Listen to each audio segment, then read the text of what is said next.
August 28, 2009, Mark Saylor was going 120 miles an hour in a loaner car from a Toyota dealership. In the car with him was his wife, daughter, and brother-in-law.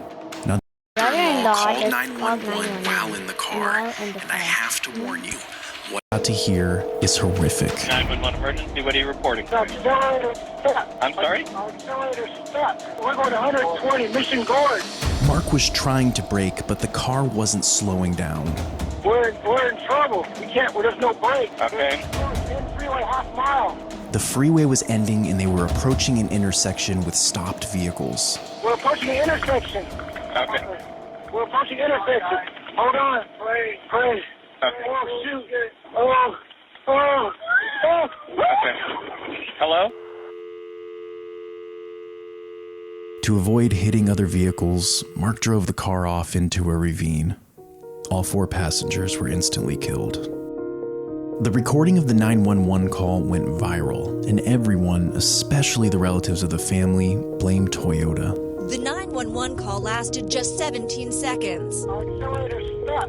The mounting troubles at Toyota. Toyota has a problem. And pretty soon, more and more reports came in. Thousands of complaints from consumers that report very consistent types of problems across a number of years, makes, and models. The car just lurched forward and hit the cement wall in front of us.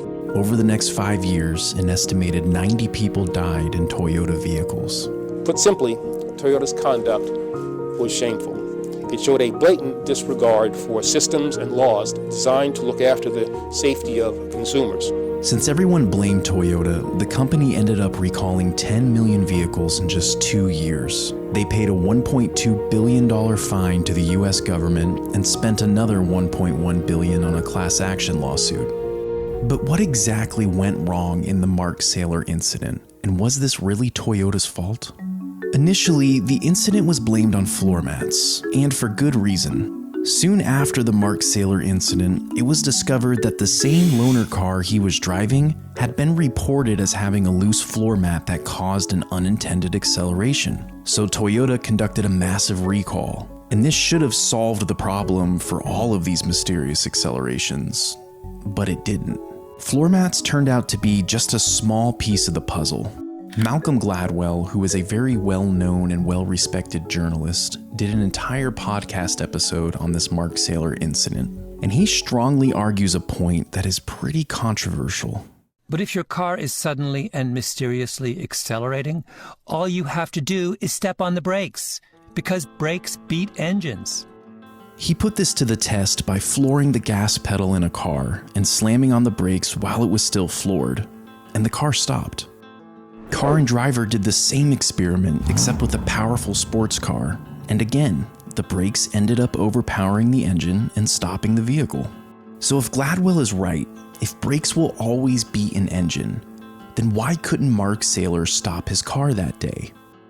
I know this is going to sound absurd, but the only logical explanation would be that Mark Saylor never put his foot on the brake.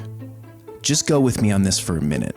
When you drive your personal car, you become used to the pedals in that specific car. Some call this muscle memory. Your mind sort of goes into autopilot.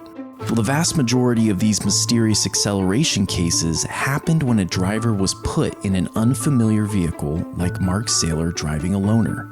People get into an unfamiliar vehicle without adjusting properly, and when they put their foot down to press the brake, they sometimes unintentionally press the gas pedal instead. And there is research to back this up. In 2011, the NHTSA, along with NASA, released a report on all of these mysterious acceleration cases. They analyzed the black boxes in these cars, a device that stores information before, during, and after an accident. And what they found in most of these cases is that the brake pedal hadn't even been touched. These drivers were unintentionally pressing the gas pedal the entire time. This is called pedal error, and it's a lot more common than you might think. So now we know what happened to Mark Saylor, right? Case closed. Well, not exactly. A few months after the Saylor incident, new details came to light suggesting that he was in fact pressing the brakes, and that something else was going on. It turns out that Malcolm Gladwell overlooked a very important piece of this puzzle: power-assisted brakes. These brakes are designed to draw power from the engine, but they have a fatal flaw in one certain scenario. Consumer Reports took a Toyota car equipped with power-assisted brakes and performed the same test as Gladwell. They kept the car floored, pressed the brakes, and the car eventually slowed down. But they didn't stop there. They did the same test again and changed one thing. Let's see what happens if you lift your foot off the brake in this situation. Again, wide open throttle, 60 miles per hour, hitting the brakes, car slowing down.